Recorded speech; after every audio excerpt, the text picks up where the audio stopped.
नमस्कार दोस्तों, कैसे हैं आप सब। आई होप सभी अच्छे होंगे। आज हम इस वीडियो में बात करेंगे कि बैसाख पूर्णिमा के दिन पीपल के पेड़ के पास कौन से ऐसे उपाय करें जिससे हमारी मनोकामना पूर्ण हो और जल्दी भगवान विष्णु का आशीर्वाद हम पर बने। तो जैसा कि हम जानते हैं, बैसाख महीने को बहुत ही पवित्र महीना माना जाता है। इस महीने में आने वाले हर एक त्यौहार भी इस महीने में खास है। बैसाख पूर्णिमा का अपना महत्व माना जाता है। धर्म ग्रंथों के अनुसार बैसाख मास की पूर्णिमा को बैसाखी पूर्णिमा, पीपल पूर्णिमा या बुध पूर्णिमा के नाम से भी जानते हैं। इस बार माता लक्ष्मी और भगवान विष्णु का समर्पित यह पूर्णिमा और भी खास इसलिए है क्योंकि इस दिन भगवान विष्णु के अवतार महात्मा बुद्ध को पवित्र तीर्थ स्थान बोध गया में बोधि वृक्ष के नीचे बुद्धत्व की प्राप्ति हुई थी, यानी ज्ञान की प्राप्ति हुई थी। इस कारण बुद्ध के अनुयायियों के लिए यानी बुद्ध के जो शिष्य हैं उनके लिए यह दिन खास है।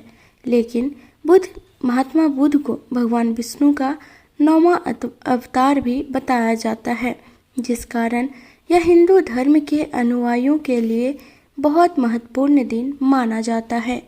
बैसाख पूर्णिमा को पीपल पूर्णिमा के नाम से भी जानते हैं। पीपल के पेड़ पर विभिन्न देवी देवताओं का वास होता है, इसलिए बैसाख पूर्णिमा के दिन पीपल के पेड़ का विशेष महत्व है। आइए जानते हैं बैसाख पूर्णिमा पर पीपल से जुड़े कौन से उपाय हैं जिनसे करने से सभी बिगड़े काम पूरे हो जाते हैं। बैसाख पूर्णिमा के दिन पीपल के पेड़ का विशेष महत्व है। हिंदू धार्मिक मान्यताओं के अनुसार पीपल के पेड़ पर ब्रह्मा, विष्णु, महेश इन तीनों देवताओं का वास होता है।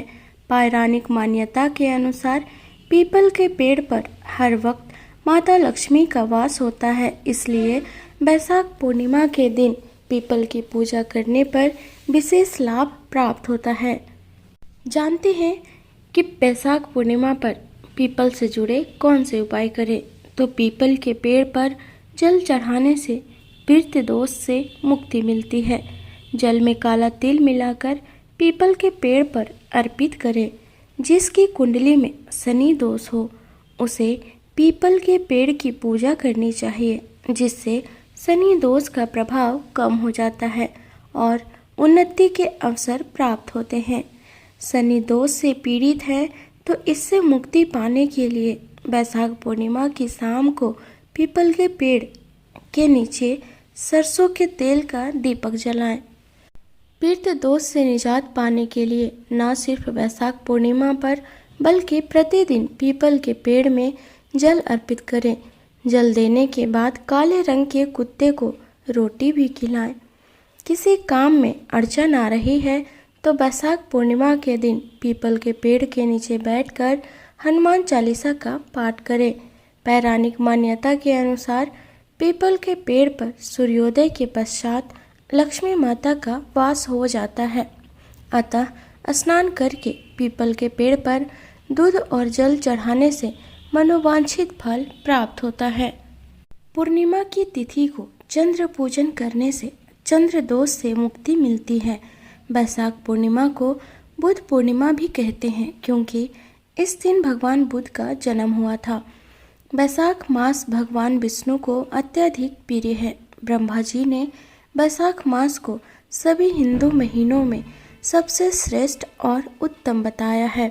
इस दिन व्रत रखने और पूजा अर्चना करने से भगवान विष्णु के साथ साथ मृत्यु के देवता यमराज को भी प्रसन्न किया जा सकता है और उनसे भी मनवांछित फल प्राप्त किया जा सकता है। हिंदू धर्म में यमराज को मृत्यु का देवता माना जाता है। इनको प्रसन्न करने के लिए बैसाख पूर्णिमा के दिन व्रत रखकर विधि विधान से पूजन करनी चाहिए। पूजा के उपरांत जल से भरे हुए घड़े, कुल्हड़, पंखे, खड़ाऊ, जाता, घी, खरबूजा, ककड़ी, चीनी, साग, चावल, नमक, गर्मी में जितने भी लाभकारी वस्तुएं होते हैं उन सभी वस्तुओं का दान दिए जाने पर अगले जन्म में इसका अनुकूल प्रभाव देखने को मिलता है। पूजा पाठ के बाद दी गई द्रव्य दक्षिणा से मन को शांति प्राप्त होती है और चिरकाल तक उसका प्रभाव बना रहता है। माना जाता है कि बैसाख पूर्णिमा के दिन व्रत रखने से भगवान विष्णु के साथ साथ यमराज का भी दिव्य वरदान प्राप्त होता है और व्यक्ति को जागृत अमृत कलश की सहायता से मृत्यु पर विजय मिलती है, यानी अकाल मृत्यु नहीं होती है। शास्त्रों के अनुसार बैसाख पूर्णिमा के दिन चंद्रमा का पूजन एवं व्रत करने के साथ साथ भगवान विष्णु को भी पूजा करने का विधान है। भगवान विष्णु का पूजन कर भोग लगाएं, पंचामृत अर्पित करें। बैसाख महीने की पूर्णिमा के दिन पिछले 1 महीने से चले आ रहे बैसाख स्नान और विशेष धार्मिक अनुष्ठानों की पूर्ण आहुति की जाती है। इस दिन नदियाँ और तालाबों में स्नान करने के बाद दान पुण्य किया जाता है। इस दिन के दान का विशेष महत्व माना जाता है। धर्मराज के निमित्त जल से भरा कलश, पकवान, मिष्ठान आदि आज के दिन यानी पूर्णिमा के दिन वितरित करना, बांटना गोदान के समान फल देने वाला बताया गया है। यानी इस दिन जितने भी आप दान करेंगे वो दान एक गौ दान करने के बराबर माना गया है। इस दिन शक्कर और तिल का दान देने से अनजाने में हुए पापों का विनाश हो जाता है। बैसाख पूर्णिमा के दिन स्थिर चित्त और एकाग्र मन से धर्मराज की पूजा अर्चना करने से अकाल मृत्यु पर विजय प्राप्त की जा सकती है। भगवान विष्णु की मूर्ति या तस्वीर की स्थापना करने के बाद उनको पंचामृत से स्नान कराएं। फल, फूल, अक्षत, धूप, दीप, गंध, चंदन, रौली, वस्त्र अर्पित करते हुए पूजा करें। केला, तुलसी का पत्ता, मिठाई, खीर का भोग लगाएं। फिर विष्णु चालीसा का पाठ करें और विष्णु सहस्त्रनाम का भी पाठ कर सकते हैं। घी के दीपक से भगवान विष्णु की आरती करें। उसके पश्चात प्रसाद वितरण करें। रात्रि के समय चंद्रमा की पूजा करें। चंद्रमा को जल में दूध, शक्कर, अक्षत आदि डालकर अर्पित करें। कुंडली का चंद्र दोष जल्द ही दूर हो जाएगा। अब हम जानेंगे कि भगवान विष्णु को प्रसन्न करने के लिए बैसाख महीने में 10 काम जरूर करना चाहिए, जिससे धन, धान्य और खुशहाली से जीवन भर जाता है। अपने कैरियर की तरक्की सुनिश्चित करने के लिए बैसाख महीने के दौरान तुलसी पत्र से श्री विष्णु के माधव स्वरूप की पूजा करें। साथ ही भगवान विष्णु के केशव और गोविंद नाम का ध्यान करें। इस बात का ध्यान रखें कि कभी भी भगवान विष्णु का एक नाम का ध्यान नहीं करना चाहिए। लिहाजा जब भी भगवान विष्णु के किसी नाम का ध्यान करें तो उसके साथ ही श्री हरि के 2 और नामों का भी ध्यान करें। ऐसा करने से आपके कैरियर की तरक्की सुनिश्चित होगी। नंबर 2, अपने घर की सुख समृद्धि के लिए बैसाख महीने के दौरान आप भगवान विष्णु को तुलसी पत्र के साथ साथ शहद अर्पित करें और श्री विष्णु के माधव स्वरूप के साथ भगवान के अनंत और अच्युत स्वरूप का भी ध्यान करें। ऐसा करने से आपके घर की सुख समृद्धि में बढ़ोतरी होगी। नंबर 3, आपके जीवन में कभी कोई संकट न आए, इसके लिए बैसाख महीने के दौरान भगवान विष्णु को पंचामृत का भोग लगाएं और उस पंचामृत में तुलसी पत्र डालना बिल्कुल न भूलें। इसके अलावा आपको श्री विष्णु के माधव स्वरूप के साथ भगवान के दामोदर और नारायण स्वरूप का ध्यान करना चाहिए। ऐसा करने से आपके जीवन में कभी भी कोई भी संकट नहीं आएगा। नंबर 4, जीवन साथी के साथ अच्छा तालमेल बनाए रखने के लिए बैसाख महीने के दौरान आप श्री विष्णु के माधव स्वरूप के साथ भगवान के श्रीधर और पद्मनाभ स्वरूप का भी ध्यान करें और तुलसी पत्र लगी हुई मिठाई का भगवान को भोग लगाएं। प्रतिदिन मिठाई का भोग अगर आप नहीं लगा सकते तो मिश्री के साथ तुलसी पत्र भगवान को जरूर अर्पित करें। ऐसा करने से जीवन साथी के साथ आपकी अंडरस्टैंडिंग आपकी समझ अच्छी होगी और तालमेल अच्छा होगा। नंबर 5, अपने बिजनेस की गति को बढ़ाने के लिए आपको बैसाख महीने में श्री विष्णु के माधव स्वरूप के साथ त्रिविक्रम और हृषिकेश का ध्यान करना चाहिए। साथ ही भगवान विष्णु की तुलसी पत्र से पूजन करनी चाहिए। इससे आपको बिजनेस दिन दुगनी रात चौगनी तरक्की करेगा। नंबर 6, बच्चों के साथ अपने रिश्तों को बेहतर बनाए रखने के लिए आपको बैसाख महीने में श्री विष्णु के माधव स्वरूप के साथ गोविंद और मधुसूदन का ध्यान करना चाहिए। साथ ही भगवान विष्णु को मेवा के साथ तुलसी पत्र अर्पित जरूर करना चाहिए। ऐसे करने से बच्चों के साथ आपके रिश्ते मजबूत होंगे। नंबर 7, अपने जीवन में शत्रुओं से छुटकारा पाने के लिए और दोस्तों का साथ बनाए रखने के लिए आपको बैसाख महीने में श्री विष्णु के माधव स्वरूप के साथ केशव और दामोदर का ध्यान करना चाहिए। साथ ही भगवान विष्णु की तुलसी दल से पूजन करनी चाहिए। इससे आपके जीवन में मित्रों की संख्या बढ़ेगी और शत्रु अपने आप कम होते चले जाएंगे।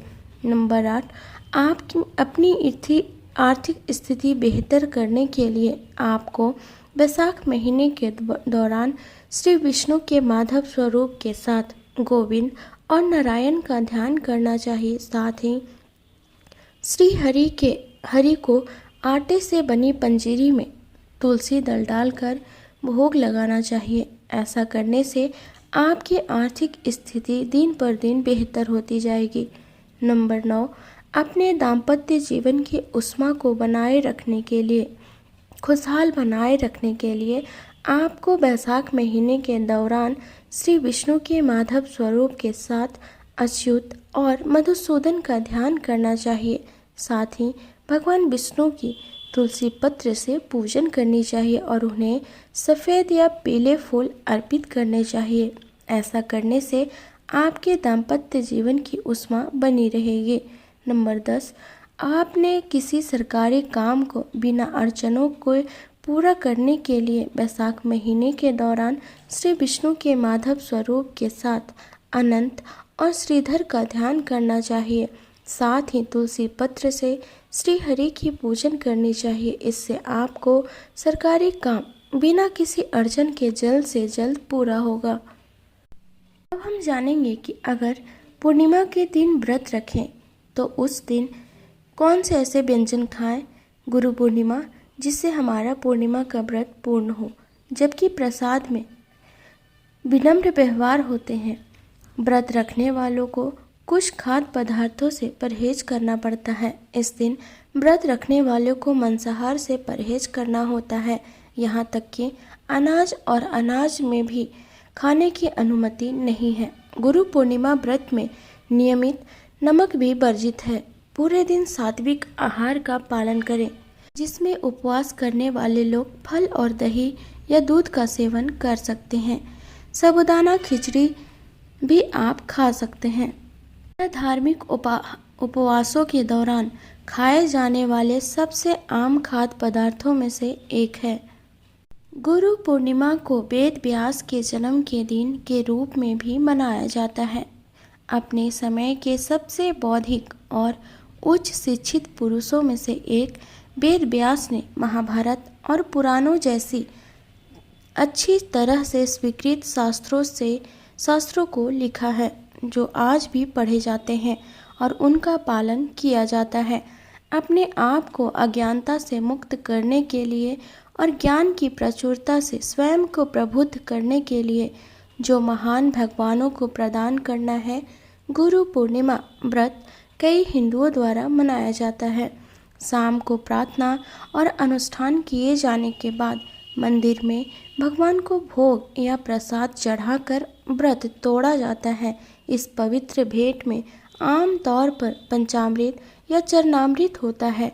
किसी के गुरु को चढ़ाया जाने वाला प्रसाद इसलिए कहा जाता है क्योंकि यह 5 सामग्रियों से बना होता है, जहाँ पंच का अर्थ 5 और अमृत का अर्थ अमृत होता है। इसे मीठे दही, दूध, शहद, गंगाजल और ताज़े फलों से बनाया जाता है, जैसे केला। दूध में खट्टा फल का इस्तेमाल ना करें। अनुष्ठानों और भोग के बाद एक शाकाहारी भोजन तैयार किया जाता है, जिसमें आमतौर पर कई प्रकार के मीठे और नमकीन व्यंजन शामिल होते हैं। इसमें खिचड़ी, पूरी और छोले के साथ साथ हलवा भी शामिल है।